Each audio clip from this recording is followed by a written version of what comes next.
IndyCar Series, Milwaukee Indy Fest roars back into life at the end of the third full course caution. Sato the leader. Look for Castro Neves on the inside there in the blue, white and black machine. The PPG, Penske, Chevy.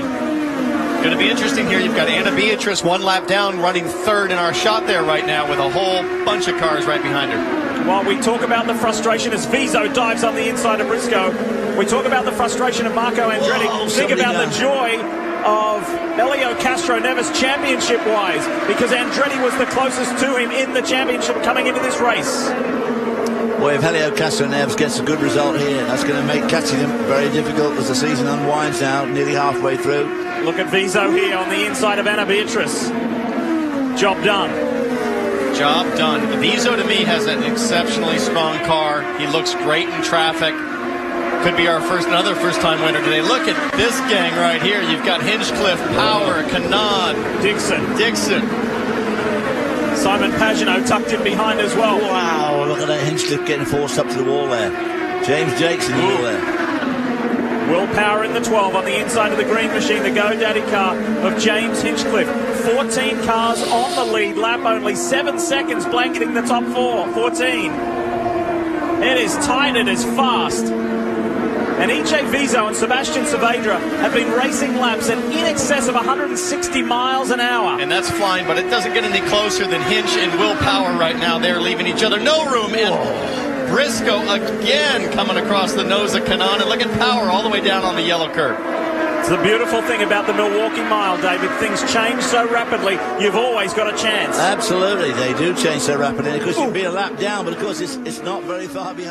Well, and for Dario Franchitti, if he leads the most laps here, as we're seeing Weldon now starting to take advantage of Franchitti's problems with traffic up ahead. Whoever leads the most laps here is Weldon's going around the high side. It's a race for first place right now. Who's going to make this one stick? They're now in turn 3. Oh, and 3 wide down the backstretch, and Dixon's going to go under both of them. Oh, nice move. One of the most up-to-date facilities on the whole trail of the kart championship. You're now on another onboard camera. This is on board with Scott Pruitt, looking back at Adrian Fernandez, but look who's coming up on the outside. Yeah, Greg Moore around the outside of Adrian Fernandez, and these two Patrick Racing cars. There is one of the Team Cool Green cars of Paul Tracy. In fact, they were having a good battle, and there goes Moore past Scott Pruitt. Superb, no problems at all for Greg Moore. Beautiful driving. Great stuff, and as you say, just ahead of them, the two Team Green cars, Franchitti and Tracy. Frankitti's just ahead of Tracy, so this is Moore going past Paul Tracy and moving up into what is now 7th position. Greg Moore is flying once again here.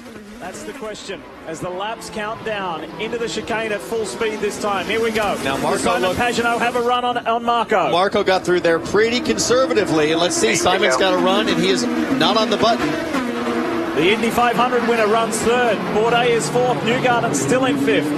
And then in 6th is Graham Rahal. Simona is in there swamping and fighting it out with Elio Castro Neves and Kimball as well. Now Pagenaud, whoa, look at these guys side by side. That is tough to go through there. That's good racing, though. Way down the inside. Yep. Whoa. Going to take that spot from Tony Kanaan. That was a dive bomb of all dive bombs. That He pulled it Newgarden off. sitting there in pit spot. Newgarden's in there, right ahead of Graham Rahal, Simona, Castro Neves, Wilson, Kimball. He's going to have to make something happen, or he's going to have Bourdais right next to him. Pagenaud is out of push to passes. Here we go, the run down to turn 1. This is where Bourdais could have a chance. I think Pagenaud's got to go here. Yep. Got to do it. Inside, this is for the lead. They lock it up. And he ain't going to do it. Oh, yes, he is. He does. Oh, no, Marco he's comes not. alongside him. Andretti fights Pagenaud. They're side by side. That was an unbelievable move on Pagenaud. And Bourdais goes for it. Bourdais on the outside of Andretti down to the hairpin. It's the long way around. Marco is fighting hard, but Pagenaud won that one. And further back, I think that's Graham Rahal into the fence. He gets going again. He keeps a little the car contact there, running. Kanaan. And Simona gets her teammate, Tony Kanaan. Now Wilson wants a shot at the Indy 500 winner. Bourdais on Andretti. He gets it done this time. Frenchman up to 2nd. We've got 2 French drivers, 1st and 2nd. And 2 Americans going at it, and 1 very fast American in Joseph Newgarden, who is all over Marco. Look at this. What happened here? Oh! Wow, this is... Oh! Oh, no! He hangs on to it. Bourdais hangs hangs on to it, and Andretti sweeps around the outside, and here comes Joseph Newgarden. Newgarden is up to third. This is awesome. Starting to get a little bit physical here. Everybody wants a race win. Pagenaud's got his nose in front. I wonder what happened to Pagenaud there, because obviously Bardet was right next to him. He must have slipped getting off that last corner. Now here comes Newgarden. He's the fastest guy through this chicane. I think he's going to get Marco easily if he gets through this chicane cleanly, and he does. He's going to have a huge run. Marco gets loose at the exit. Newgarden should get second. He pulls out of the line here. Inside run down to turn one. The 22-year-old Joseph Newgarden. Does he outbrake Marco Andretti? Wilson, they're all on the brakes. Newgarden takes second. And Newgarden's got those push-to-passes, and that may be the difference. What a finish.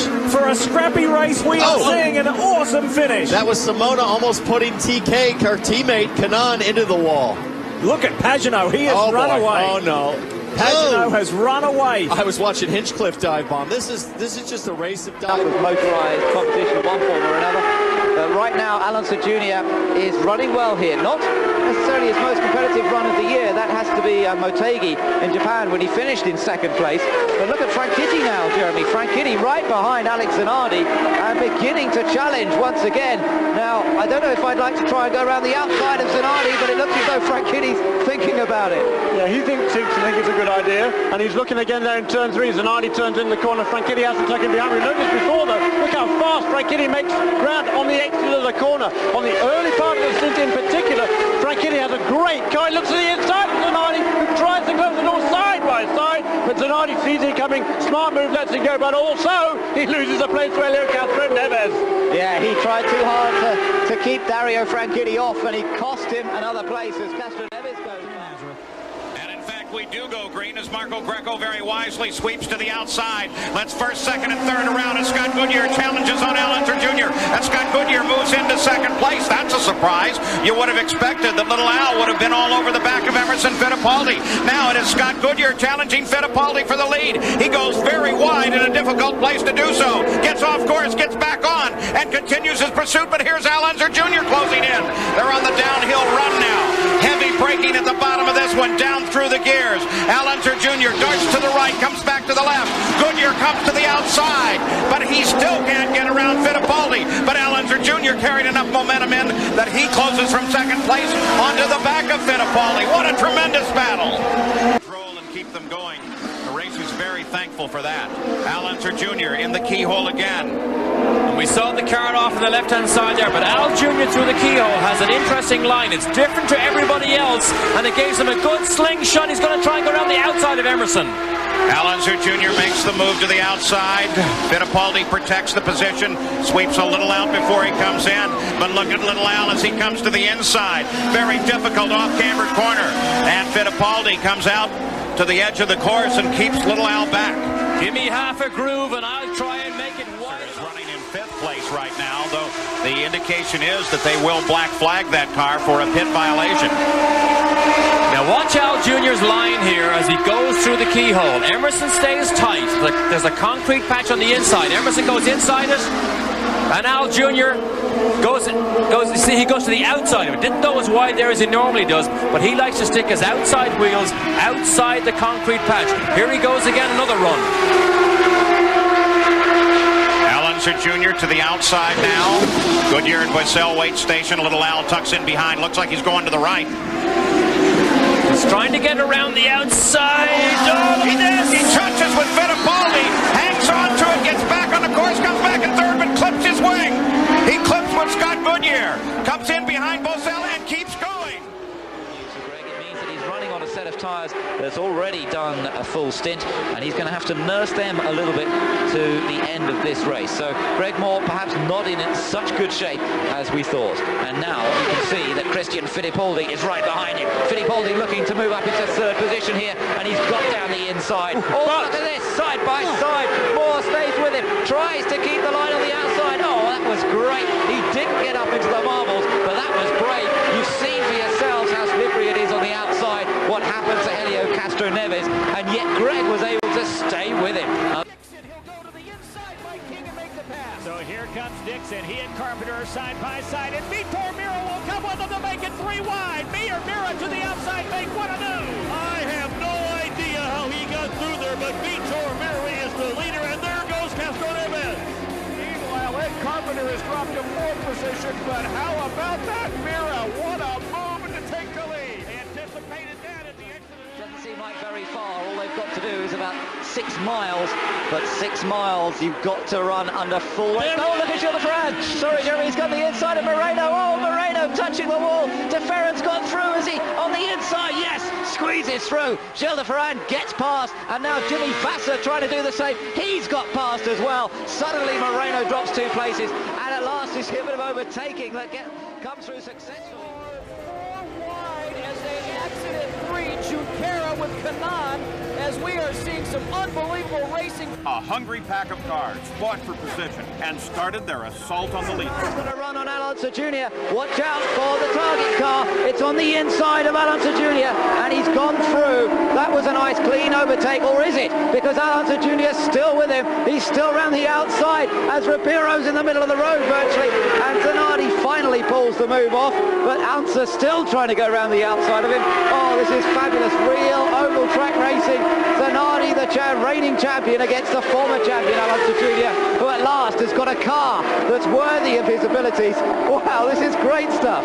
You know, last year here, Alonso Jr. and Patrick Carpentier did exactly the same thing. 3 laps, they were side by side like this. This is fabulous racing. This is oval track racing, just absolutely wheel to wheel there. Alonso on the outside, he has the advantage. Well, for this 100 yards anyhow. Oh, he comes in behind. He goes in behind, has another look down the into the turn 1. What great racing. You can hear him squeezing the throttle when we're on board, just gently getting on the gas. He's not very happy with the car. The other guys right now, their cars are hooked up. The balance is fine. A lot of grip, as you can see with Sam Hornish right now, just around the outside like he did at Pikes Peak the other week. These guys are happy with their car. Hornish drives to the outside of Castroneves, then he closes in very quickly on him.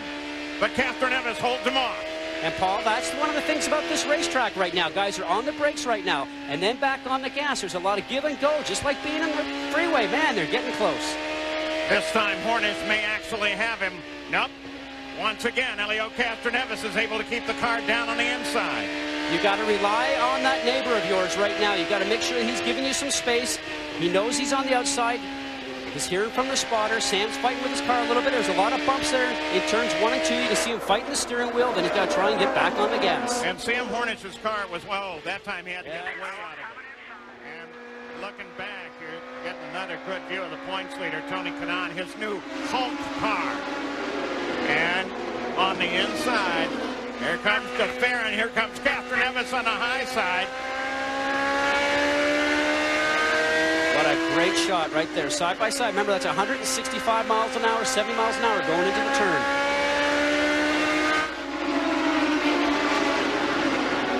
Now Sharp's hanging on. He's just trying to wait for that yellow that we talked about that Sarah's waiting for right now, trying to not get too far down, but he's just got no grip. You can see people pulling out and passing him at will going down the backstretch. Dixon, De Ferran, Castroneves, 1, 2, 3. Here's a shot you only see in the IRL. Oh, is that cool?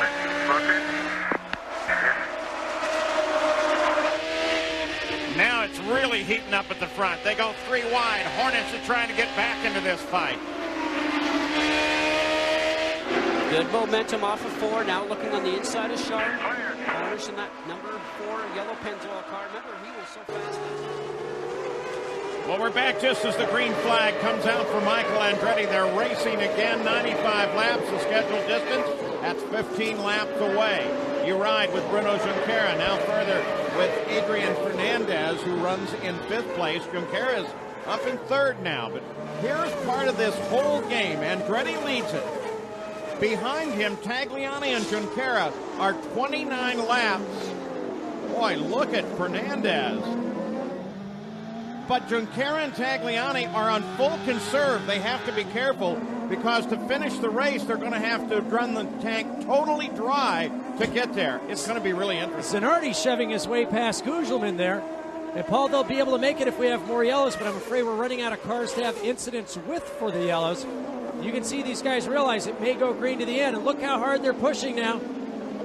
As Zanardi passed Dixon, Gugelmin almost into the back of his teammate. 13 cars actually running in competition with Andretti at the front. Now watch Fernandez try to set up Junqueira coming onto the pit straight. Junqueira all the way up from 20th place. But Fernandez unable to get close enough under braking. He'll make another attempt now at the end of this long back straightaway. Just a couple of cars back in 6th place is Alex Zanardi, having a great day after a fairly devastating qualifying. Here comes Fernandez. Fernandez is on the outside. They both slam down on the brakes. Whoa! We saw the right front wing end plate get hit there on the way through. Oh, yeah. No. A little bit of a wave. What are you doing? Says Adrian Fernandez. Now he's got Fittipaldi and Zanardi right behind him, working him. He gave away a little too much trying to get around Junqueira. And watch Zanardi. He's been looking down the inside of Fittipaldi. He'll try it again going down inside turn 8. Whoa, big slide from Zanardi. Here's now Fernandez once again on the outside. Watch for the contact right there. You can see the parts come off the front of the car. And Zanardi stepped out there just to get a look and see whether or not he could get through. Now here comes Fernandez again. It's the dive bomb maneuver we saw earlier, and it works as Bruno locks him up. Zanardi now slots in behind.